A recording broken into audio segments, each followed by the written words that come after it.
네, 오늘 말씀은 제목이 탕부 하나님인데요. 이 팀 켈러 목사님 되게 얇죠. 조그만 책인데 이 책 전반부 정도, 절반 정도를 좀 소개하려고 합니다. 이 책은 이제 몇 년 전에 제가 읽고 좋은 책이구나 하고 그냥 이렇게 딱 놔뒀습니다. 좋은 책이지만 이 누가복음 15장이 워낙 잘 알려지고 저도 수없이 생각하고 했기 때문에 통찰력이 있구나 하고 그냥 한쪽에 놔두고 그랬는데 이 팀켈러 목사님의 이제 복음에 대한 다른 성경들을 해석하는 것, 또 이분의 어떤 삶과 사역들을 이렇게 보니까 이분이 이게 맨 앞에 들어가는 말에 서문에 쓴 글이 그렇구나 이렇게 좀 동의가 되었습니다. 그래서 이 책을 좀 나눠야겠다 이런 생각이 들었는데 이제 부제로 보면은 예수 복음의 심장부를 찾아서 이렇게 되어 있어요. 그러니까 이 누가복음 15장이 복음의 심장부를 볼 수 있는 비유라는 것이죠. 그러면서 이 팀 켈러 목사님이 정말 전 세계적으로 존경받는 분이고, 예전에 저희 교회 왔던 그 백이현 목사님이 팀 켈러 목사님 굉장히 좋아하는데 제가 통화하면서 훨씬 많이 잘 아니까 물어봤더니 정말 100년에 한 번 날 뻔한 대단한 분이시다, 존경스러운 분이시다, 그렇게까지 극찬을 하더라고요. 근데 이 팀 켈러 목사님이 이렇게 말을 합니다. 나는 기독교 신앙의 중심부에 도달하기 위해 익숙한 이야기를 살펴볼 것입니다. 다 익숙하지만 기독교 심장부를 도달하고 싶습니다. 그래서 본인의 경험을 얘기해요. 사실 이제 다른 분의 어떤 이 누가복음 10장의 설교를 듣고 그때 본인은 나는 클라우니 박사의 이 본문 설교를 듣고 기독교를 보는 내 관점이 바뀌었다. 그래서 본인 자체가 기독교를 복음을 보는 관점이 이 비유 하나로 이제 바뀌었다라는 거예요. 그때 기독교의 은밀한 심장을 들여다본 느낌이었다. 이렇게 말하고 있어요. 근데 이분의 이제 팀 켈러의 다른 해석들을 보니까 정말 이분은 이걸로 관점이 바뀌었더라고요. 그러면서 1장부터 5장은 누가복음 15장의 기본적인 의미, 우리가 다 알지만 조금 더 깊게 들여다보고 6장에서는 그러면 이 누가복음 15장의 말씀으로 성경 전체를 어떻게 이해하는 데 도움이 되는지, 그리고 7장에는 이 가르침이 그럼 우리가 세상에서 살아가는 생활 방식에는 어떻게 실제로 구현이 되는지를 알아볼 것이다. 이렇게 이제 서문에 있어요.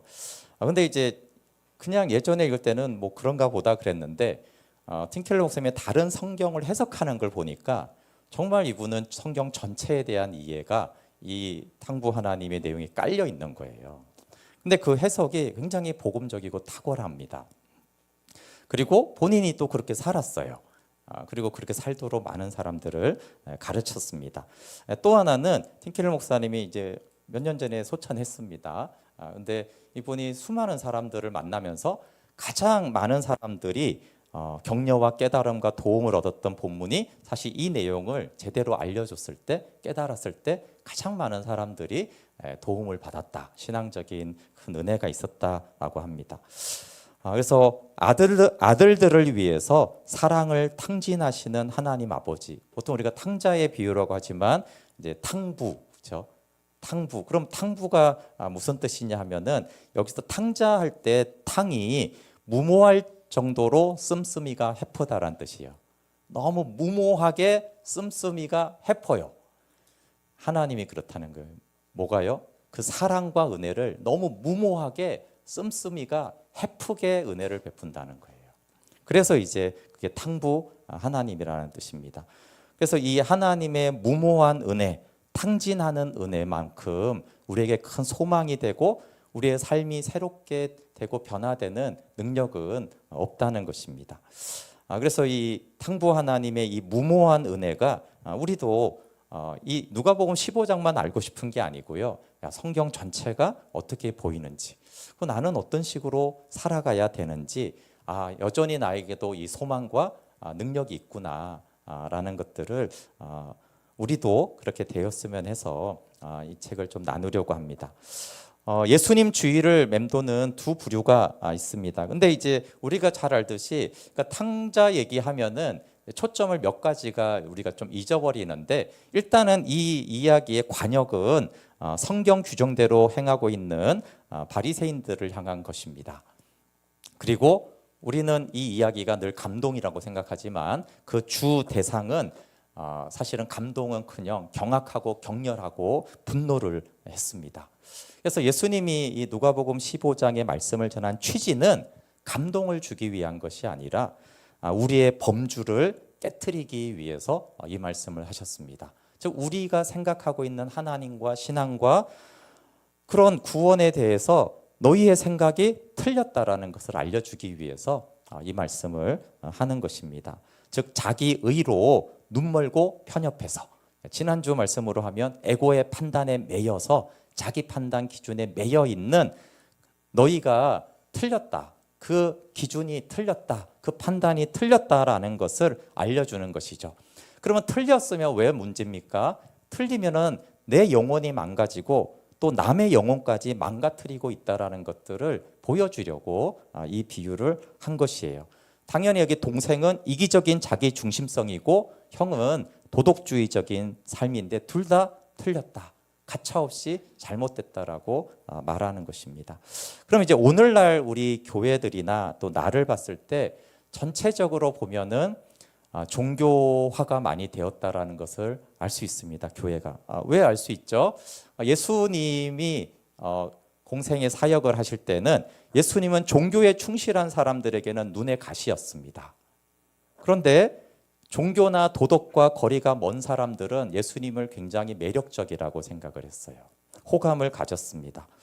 근데 오늘날 우리의 교회들은 예수님처럼 세리와 죄인들에게 그렇게 매력적이지가 않습니다. 난잡한 생활을 하는 사람들, 소외되고 망가진 사람들은 오히려 이제 교회를 피해 다니는 현상이 있습니다. 그러면 이 미치는 영향이 다르다라는 것은 뭘 뜻합니까? 뭔가 메시지가 달라졌다라는 거예요. 그래서 예수님이 전한 메시지와 오늘날의 메시지가 뭔가 다르다. 그래서 우리 교회들은 생각보다 더 형들의 세상이라는 것을 우리가 깨달아야 합니다. 교회가 그렇다라는 건 교회 안에 있는 우리가 형들이라는 것이죠. 그래서 이제 교회는 거의 그렇게 나눠집니다. 근데 교회 열심이다, 신앙생활에 열심이면 거의 형들이구나 이렇게 보면 됩니다. 목회자도 저도 선교사도 예외는 없습니다. 거의 열심인 사람은 내가 형이구나 이렇게 생각하면 됩니다. 근데 이제 덜 열심인 사람들은 거의 누구겠어요? 거의 동생이다. 그래서 교회는 형들과 동생들이 거의 모여 있습니다. 그러면 이 비유는 예수님이 탕자처럼 되라 이런 비유가 아닙니다. 그러면 이제 진짜 복음, 생명, 신앙생활은 뭐라는 거예요? 아버지예요. 아버지. 아버지처럼 생각하고 마음을 나누고 그 길을 가는 것이 사실은 이제 생명의 삶인 것이죠. 하나님은 사랑을 탕진합니다. 우리가 잘 알듯이 동생이 이제 유산을 지금 달라고 그랬습니다. 아버지의 재산은 원하지만 아버지는 싫다는 얘기죠.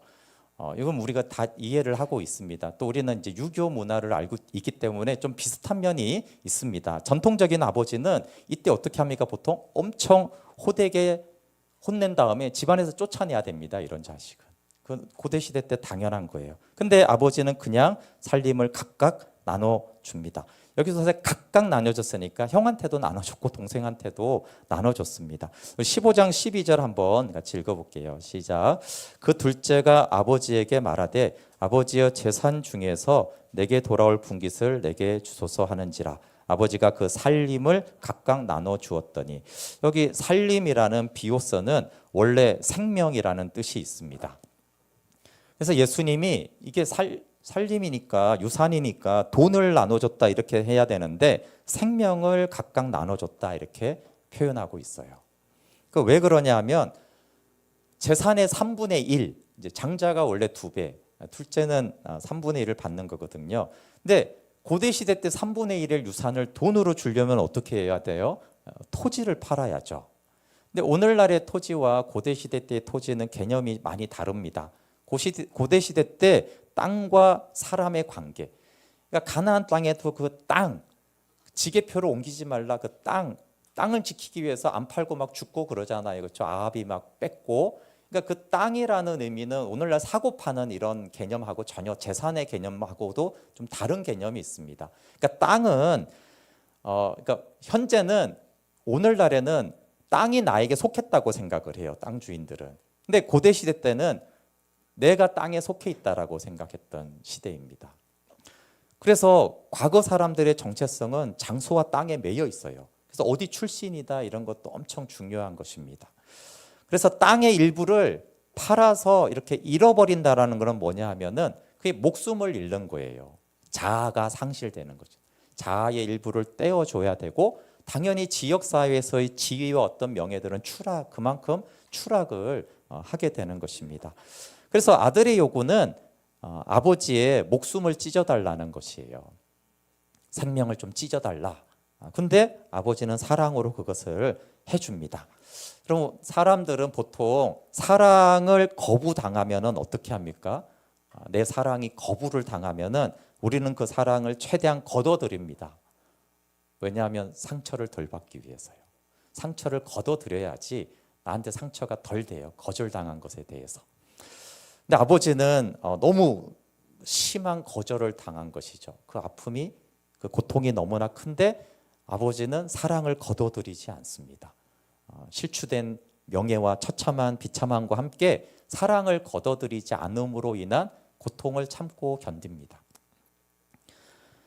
탕자의 이제 허랑방탕함과 돼지 열매를 먹는 신세들은 우리가 잘 압니다.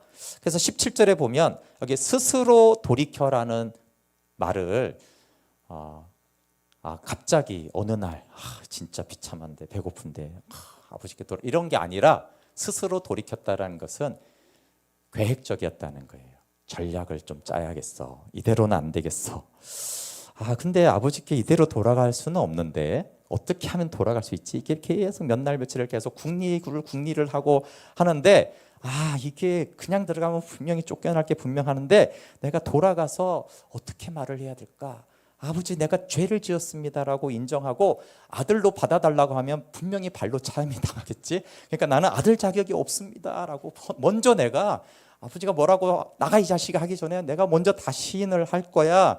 그리고 염치는 없지만 아버지에게 그래도 품꾼의 하나로 좀 봐달라고 하면은 이게 좀 가능성이 있을 것 같아. 이렇게 엄청 이제 계획을 짜고 전략을 짜는 거죠. 근데 종과 품꾼은 다른데 이 품꾼이 돼달라고 한 이유도 있습니다.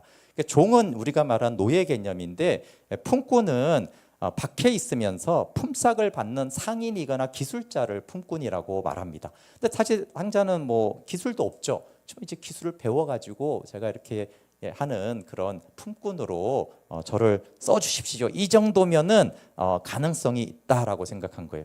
근데 품꾼이 중요한 거는 이 정도의 그 죄는요, 그 아버지나 집안에만 문제가 되는 게 아니라 그때는 마을 전체의 죄예요.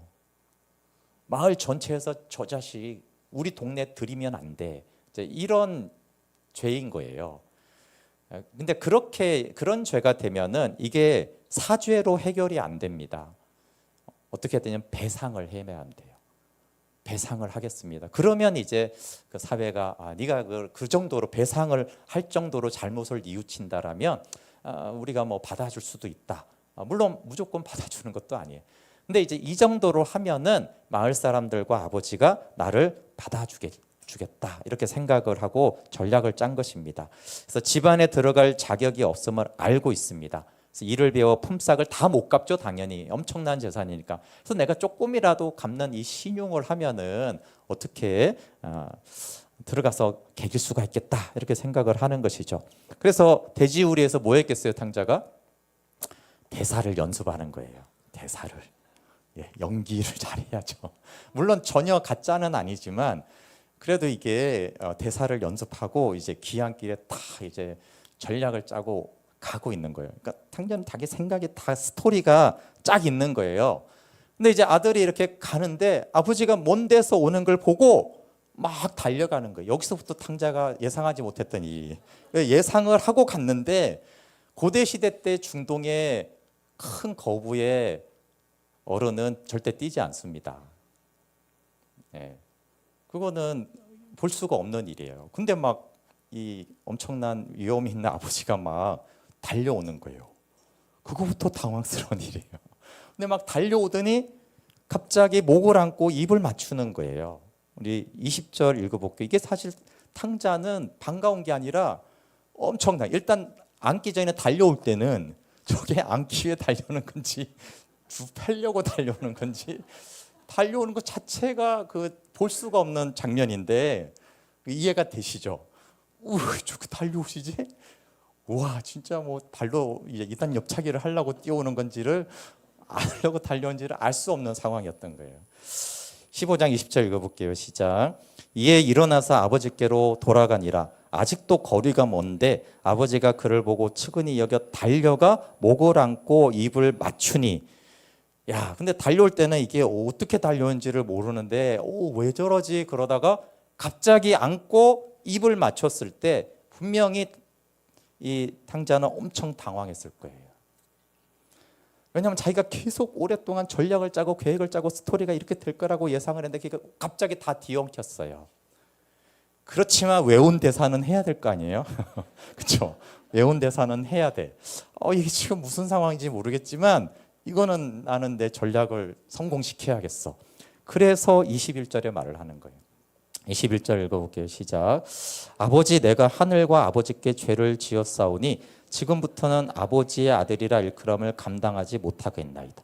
네, 앞부분에 그렇게 해야지라는 계획이 나오고 여기서 그걸 실행을 하는 거예요. 근데 제대로 말도 못해. 지금 당황해가지고 완벽한 대사는 못했고 그냥 주섬주섬 이렇게 어떻게 막 늘어놓는 거예요.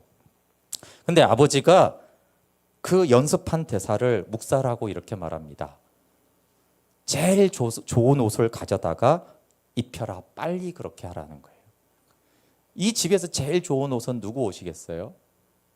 아버지 옷입니다. 아버지 옷. 그렇잖아요. 아버지 옷이 제일 좋죠. 왕궁에서 제일 좋은 옷은 왕의 옷이죠.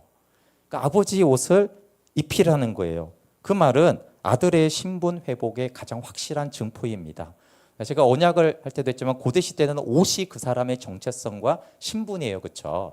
왕의 옷을 입고 있으면 그 사람 왕이고 거지 옷을 입고 있으면 거지예요. 그래서 옷은 오늘날의 그 의복 개념이 아니라 그 신분과 정체성의 개념이 있습니다. 그래서 내 옷을 입혀라 그 말은 얘는 완벽한 내 아들이라는 것을 확정시키고 공표하는 그런 것입니다. 아버지가 탕자가 하는 말을 들었어요. 그렇죠? 그게 무슨 말을 하려는지를 이미 안 거죠. 그런데 그 말을 묵살한 것은 무시했다는 것이 아니고요. 나는 네가 빚을 다 갚아서 너 자신의 힘으로 자격을 얻어서 집안에 들어오려고 하는 것을 용납하지 않겠다라는 거예요. 내 지위와 나의 지위와 명예의 옷으로 너의 헐벗은 몸과 그 누더기를 다 덮어주겠다라는 거예요. 그리고 이제 송아지를 잔치를 벌이는 것은 물론 기뻐하는 잔치도 있지만 네가 물론 이제 아버지는 받아들였잖아요. 근데 이거를 모든 집안에 막 종들도 많고 또 그리고 모든 마을 사람들에게 이 아이는 다시 이 지역사회에 속하고 내 아들이라는 걸 공표하는 공적인 행사예요. 그래서 이것들을 치르면은 이제 다 받아들여지는 거예요. 옆집에 가도 다 이제 욕하지 않고 다 받아주도록 하기 위해서 이 잔치를 벌입니다. 이때 탕자는 아버지 집에는 전에는 양식이 풍족한 줄은 알고 왔는데 이제 알고 보니까 은혜가 더 풍족하구나. 아버지 집은 은혜가 풍족하구나. 아버지의 사랑으로 덮지 못할 악은 없고 아버지의 은혜에 맘먹을 죄는 없습니다. 우리의 죄가 하나님의 은혜를 맘먹을 수가 없습니다. 하나님의 은혜는 압도합니다. 그래서 무모할 정도로 헤프게 베푸시는 하나님의 은혜입니다. 근데 둘 다 탕을 쓰지만 여러분 탕자가 더 헤플까요? 하나님의 은혜가 더 헤프겠습니까? 예, 하나님의 은혜가 훨씬 더 헤프입니다. 짧은 기간에 그 많은 재산을 허비한 것보다 하나님의 은혜는 더 허비하는 사랑입니다. 그래서 여기서 알 수 있는 게 뭐냐면 그런 뼈저린 참회나 삶의 변화로 아들의 자격을 얻는 것이 아닙니다. 하나님의 은혜를 얻어내기 위해서 뼈저린 참회를 하고 내 삶의 태도를 바꿔야 된다라는 것이 아닙니다. 왜냐하면 중요한데 이 고백을 대사를 외운 후에 아버지가 안아줬으면 다를 수 있어요. 근데 아버지가 급히 달려와서 일단 대사를 치기 전에 먼저 안아버렸어요. 그리고 임무를 맞춰버렸어요. 어떤 개과천선을 입증하지 않았고 그는 대사를 외우지 않았습니다. 아브라함에게도 본 것처럼 우리가 회개하기 전에 이미 용서하시고 은혜를 베푸세요. 회개는 우리의 필요를 위해서라고 했잖아요. 회개해야 용서하는 것이 아니라 아브라함도 그랬고 탕자도 그렇고 회개의 대사를 외우기 전에 이미 사랑으로 달려와 안아주십니다. 근데 여기 주 대상은 맏아들이라고 했잖아요. 그렇죠? 이제 맏아들이 잃어버렸다라는 것이 사실은 이 핵심적인 내용이죠. 탕자의 신분을 회복해주는 공적 회사에 맏아들은 들어오지 않습니다. 아버지가 맏아들을 설득하려고 일어난 것 자체가 고대 시대 때는 잔치의 주체자로서의 체신이 깎이는 일이에요. 그리고 아버지가 들어가자고 타일러도 맏아들은 한사코 근데 거부합니다. 왜 분노했겠습니까? 단순히 송아지 때문에 그런 게 아니에요. 송아지는 이 집안의 재산에 비하면 별게 아닙니다. 근데 아버지가 동생을 다시 상속자로 받아들인 게 문제예요. 그럼 어떻게 됩니까? 저놈 때문에 3분의 1이 줄었는데 다시 이제 내 거에서 다시 3분의 1이 저놈께 간다는 거예요. 이게 너무나 분노하는 것이죠. 그래서 나는 죽도록 일했는데 쫓겨나 마땅한 저놈한테 돈을 다시 퍼주다니 정의는 어디로 간 것입니까? 이렇게 따지는 것이에요. 나는 아버지의 명을 어긴 적이 없다라는 말은 공손한 말이 아닙니다. 아예 아버지 이것 좀 보세요. 이거 보세요. 이렇게 따지는 거 있죠. 아니 나도 의견을 말할 자격이 있는데 왜 아버지 혼자 일방적으로 그런 결정을 내리냐 이거예요. 내가 지금까지 명을 어겼으니까 나랑 같이 상의해서 해야지 왜 아버지 혼자 독단적으로 그런 결정을 내릴 권한이 있습니까? 이렇게 따지고 있는 거예요. 이 정도면 똑같이 고대시대 때는 그 자리에서 부자의 연을 끊어야 됩니다. 건방진 놈, 어디 감히 이렇게 되는 거죠. 그런데 15장 31절에는 이렇게 말하니 같이 읽어볼게요. 시작. 아버지가 이르되 예 너는 항상 나와 함께 있으니 내 것이 다 내 것이로되 예 NIV에는 아들아 이렇게 있습니다. 근데 놀랍도록 자애롭게 아들아 내 것이 다 너의 것이 아니냐라고 그렇게 말해줍니다. 예수님은 하나님과의 관계에 대해 우리가 안다고 생각하는 모든 것을 재정리해주고 있는 거예요. 다르게 잘못 알고 있다. 죄가 뭔지, 잃어버린 상태가 뭔지, 구원이 뭔지에 대해서 틀렸다. 제대로 하나님이 말하는 죄가 뭔지, 하나님 편에서 잃어버렸다는 의미가 뭔지, 하나님이 하겠다는 구원이 뭔지를 다 틀을 깨고 새롭게 가르쳐주고 있는 것입니다. 행복과 만족을 찾는 두 길이 있습니다. 그것은 모든 인류가 모든 인간이 이 형과 동생의 방식으로 나의 행복과 만족을 찾습니다. 그래서 이것은 세계관을 형성하고 있습니다. 동생의 세계관이 이 세상에 있고 형의 세계관이 있습니다. 행복과 만족, 내 삶의 의미와 가치를 찾기 위해서 합니다. 형은 어떤 사람이에요? 도덕적 순응의 길을 가는 사람이죠. 이런 사람은 하나님의 뜻과 공동체의 규범을 개인의 만족보다 앞세워야 합니다. 그래서 우리가 행복을 얻고 세상을 바로잡기 위해서는 올바른 도덕성을 갖추는 것뿐이야. 물론 우리는 가끔 넘어질 수 있지. 그런데 그럴 때 판단하는 기준은 얼마나 비통하고 간절하게 뉘우치느냐에 있는 것이에요. 여기가 중요합니다. 우리는 규범을 어길 수 있지. 연약하지. 근데 연약할 때 어떻게 해야 되는지 규범이 또 있습니다. 어떻게 해야 돼요? 그걸 다 깨트리고 죄를 지으면 얼마나 비통해하고 간절하게 뉘우치는지를 보고 또 판단하는 거예요. 그러니까 우리는 실패하는 와중에도 늘 기준에 부합해야만 합니다. 그래서 이 형의 부류는 잘 살든 사는 것도 기준대로고 넘어졌고 실패했을 때도 실패의 기준이 있어요. 회개를 깊이 해야지 네가. 그래서 항상 기준에 의해서 자기를 판단합니다. 동생은 자아 발견의 길입니다. 네. 주로 청소년들한테 많이 나타나는 특징이죠. 네. 개개인은 관습과 인습을 초월해서 자유롭게 각자의 목표와 자아 실현을 추구해야 한다. 전통, 편견, 위계적 권위 등은 개인의 자유를 가로막는 장벽이기 때문에 제거되면 좋고 적어도 약화시켜야 된다. 그러면 세상은 더 나은 곳이 된다라고 믿습니다. 그리고 문제는 두 가지 길은 필연적으로 충돌을 합니다. 도덕적 순응은 우리가 보통 말하는 보수인 것이죠. 나는 내가 하고 싶은 대로 하지 않고 전통과 공동체가 원하는 대로 할 것이다. 그리고 제멋대로 구는 저 부도덕한 사람들이 세상의 문제거리다. 근데 이제 당연히 도덕적 순응을 많이 하면 분노와 판단이 많습니다. 왜 그랬을까요? 내가 하고 싶은 것보다 전통과 공동체가 원하는 대로 해야 돼. 그러니까 얼마나 내가 하고 싶은 걸 안 하는 게 힘들었겠어요. 그렇죠? 나도 하고 싶은 거 있는데 그걸 얼마나 참았어요. 그래서 스트레스가 많아서 분노와 판단이 많은 거예요. 그래서 저것들은 저 규범을 어기고 말이야, 전통을 깨트리고 저기 도덕적으로 저런 것들은 하면서 이 판단만이 아니라 그 안에 쌓인 게 많잖아요. 참았던 것의 반작용으로 분노가 있습니다. 이런 세상이 문제야. 그러면 이제 자아 발견의 길, 진보적인 사람은 뭐가 어떻게 합니까? 무엇이 내게 옳고 그런지를 정할 수 있는 사람은 나뿐이야. 내가 살고 싶은 대로 살면서 나는 참 자아와 행복을 내가 발견해 갈 거야. 근데 똑같이 진리가 자신들에게 있다라고 말하는 이 완고한 사람들이 세상의 문제거리야. 그러면 이런 자유를 추구하는 사람은 화가 없을 것 같은데 이 사람도 화가 많습니다. 왜 그렇습니까? 주로 좀 힘 있는 사람들이 형 같은 사람들이에요. 그래서 어릴 때부터 부모와 선생님과 목회자한테 계속 억눌렸어요. 자유를 발산하지 못해서 자유를 제재당한 그 스트레스가 너무 많아요. 그래서 보수적인 사람들을 판단하고 화가 나는 거예요. 근데 양쪽에 공통점이 있습니다. 이렇게 다른데 공통점이 있어요. 뭐겠어요?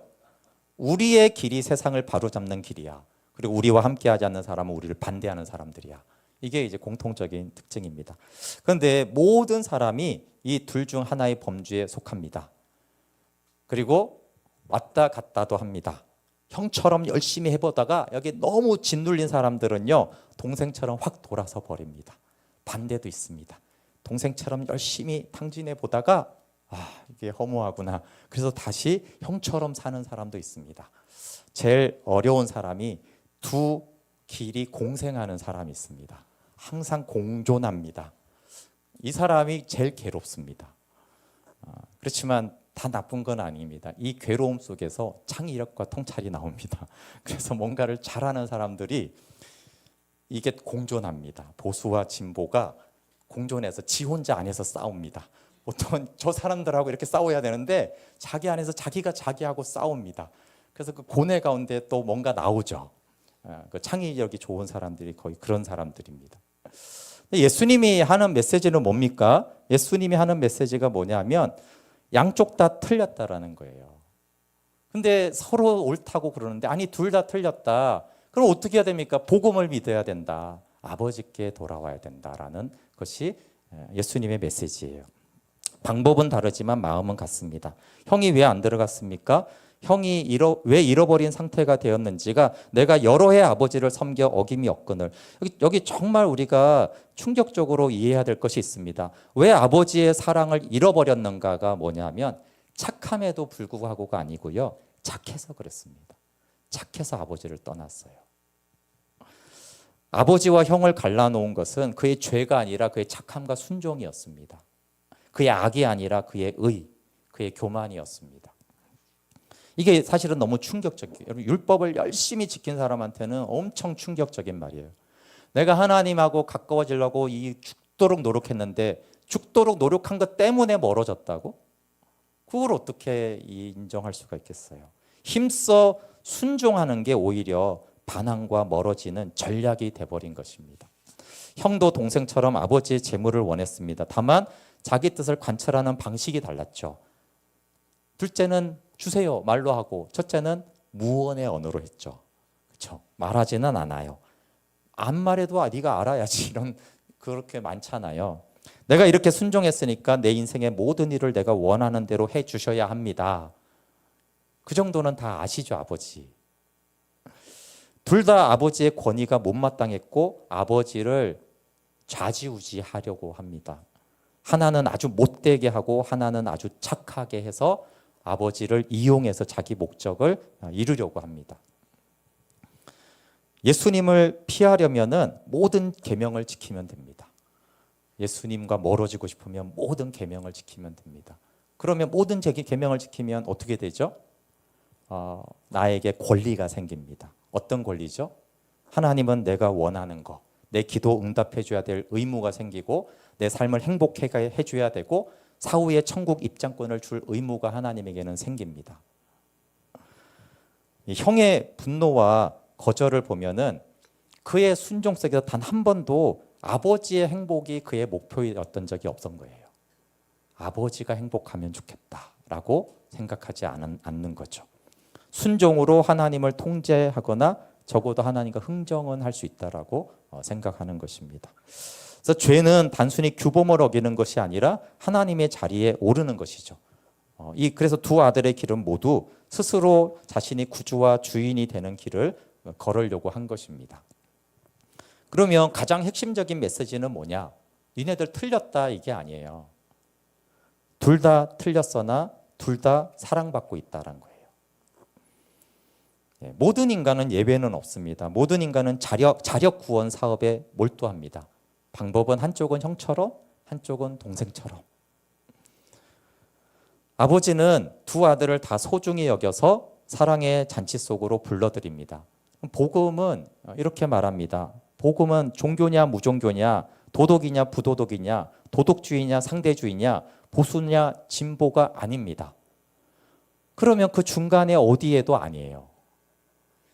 근데 우리는 복음을 너무 많이 오해합니다. 많은 기독교인들이 이게 복음이라고, 보수가 복음이다, 진보가 복음이다, 온갖 자기 방식으로 개인주의가 복음이다 이렇게 말하는데 그 어떤 것도 복음이 아니고 그 중간도 복음이 아니고 중도도 복음이 아닙니다. 복음은 전혀 다른 것이에요. 복음은 이렇게 말하는 것이에요. 모든 사람이 틀렸지만 모든 사람이 사랑받고 있다.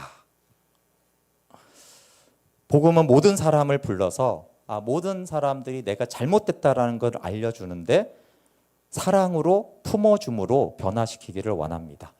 복음은 탕자나 첫째나 둘째, 형과 동생의 길이 아니라 겸손한 사람들이 실세다. 그리고 대부분의 권력을 잡고 있는 그 권세자들은, 교만한 사람들은 실제적으로 실세가 아니고 퇴물이다. 그래서 내가 별로 선하지 못하거나 마음이 넓지 못하다고 고백하는 사람들은 하나님 쪽으로 가고 있는 사람들이에요. 왜냐하면 은혜를 받는 성결 조건이 있는데 그것은 나에게 은혜가 필요하다는 것을 아는 사람에게 은혜가 오고 그 사람은 하나님께 가까이 갑니다. 근데 나는 지금 이대로 괜찮아.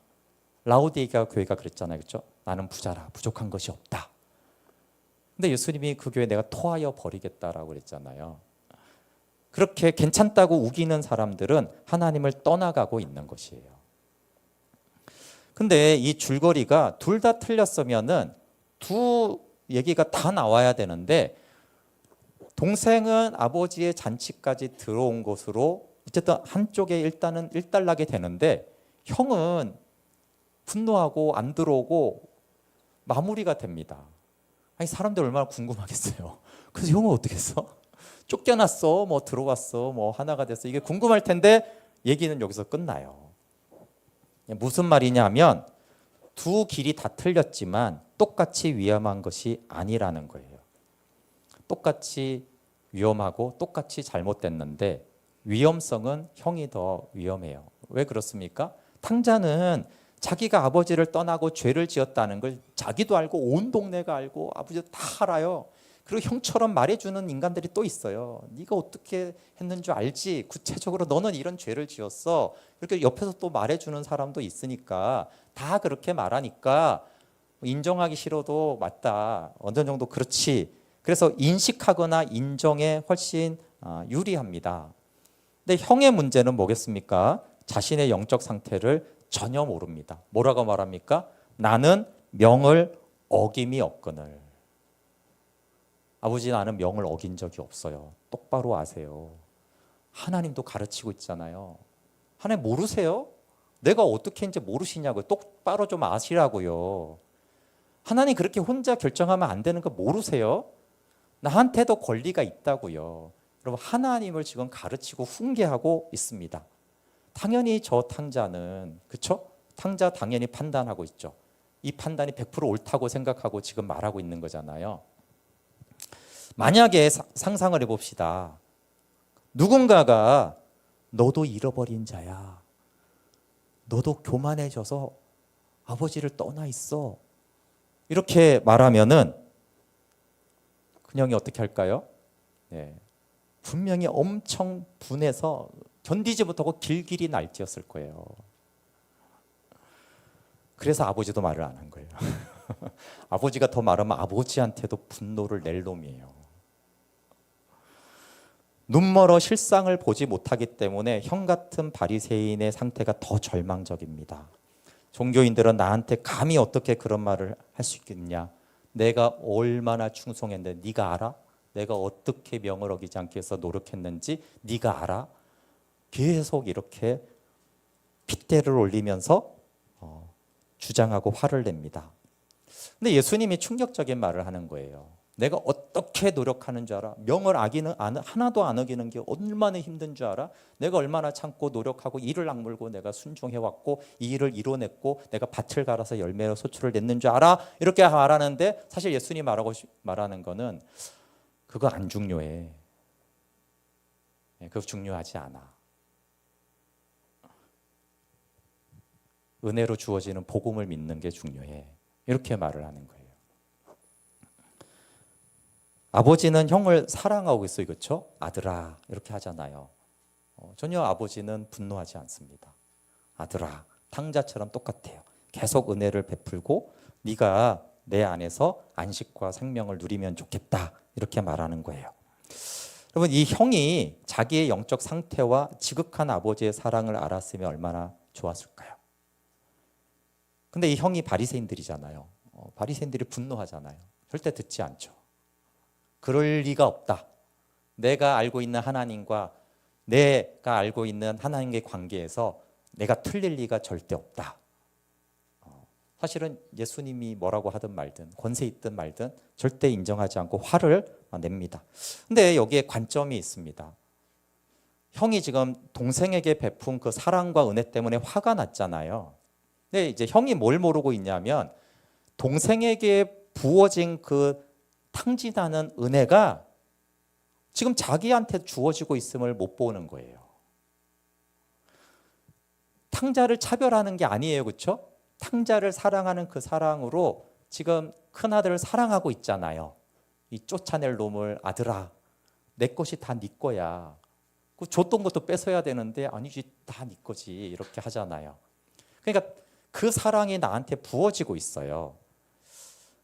우리가 정말 놓치는 게 뭐냐 하면은 타인에게 베풀어지는 은혜를 보고 여러분 누군가 막 잘됐다고 막 간증하고 막 이러면은 어떨 때는 감동을 받지만 어떨 때는 시기심이 나지 않습니까? 짜증이 나고 왜 저 사람만 저렇게 하고 나는 비슷한데 나도 저렇게 했는데 왜 나는 안 그러고 저 사람은 저래? 이런 생각까지는 안 할 수 있지만 그런 마음이 듭니다. 이게 이제 그게 형의 마음이에요. 근데 우리가 누군가가 하나님의 사랑을 받고 은혜를 받고 자격 없는데 받으면 그 사랑이 나한테도 오고 있다는 것을 우리가 안다면 야 저런 인간도 저렇게 해? 야 그럼 나를 그렇게 하시겠구나. 그걸 보라고 하나님은 말하는 거거든요. 믿음으로 받으면은 동일한 사랑과 잔치로 만약에 형이 야 나도 이런 사랑을 받고 있었네 그러면 얼마나 즐거웠겠어요 그날. 그 형 같은 철저히 순종하는 사람이 탕자가 은혜 받는 걸 보면 좀 짜증이 납니다. 그렇죠? 아씨 나도 좀 방탕해 볼까? 저렇게 죄가 저러니까 더 은혜 받았다네 지가. 와 진짜 짜증난다. 나도 한번 좀 방탕해 보고 싶다. 이렇게 생각을 하고 사실 동생은 또 반대입니다. 야 진짜 저렇게 노력하고 공부하고 순종하고 기도도 열심히 하니까 진짜 저렇게 하나님은 저런 사람들한테만 은혜를 베풀고 아이고 나는 이렇게 서로가 그렇게 생각합니다. 근데 둘 다 틀렸다 그랬잖아요. 여러분 탕자가 은혜를 받으면 탕자가 옳아서 은혜를 받은 게 아니고요. 틀렸는데 은혜를 받은 거예요. 그러면 또 막 노력하고 순종하고 기도하고 막 헌신하고 봉사하면은 그게 너무나 잘 바르게 돼서 복을 준 걸로 우리는 착각해요. 형도 틀렸는데 그 형에게 하나님이 은혜를 베푸는 거예요. 둘 다 틀린 거예요.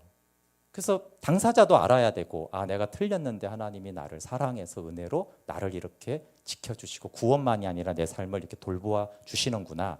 그리고 누군가가 그 간정하고 막 좀 잘난 체하면은 쟤도 틀렸는데 하나님 은혜를 베푼 거였구나. 그럼 나 같은 사람에게도 그 은혜가 사랑이 오고 있구나. 그거를 알았는데 형이 그걸 모르는 거예요. 저놈만 사랑하고 왜 저놈만 공정하지가 않아. 왜 쟤만 저렇게 해.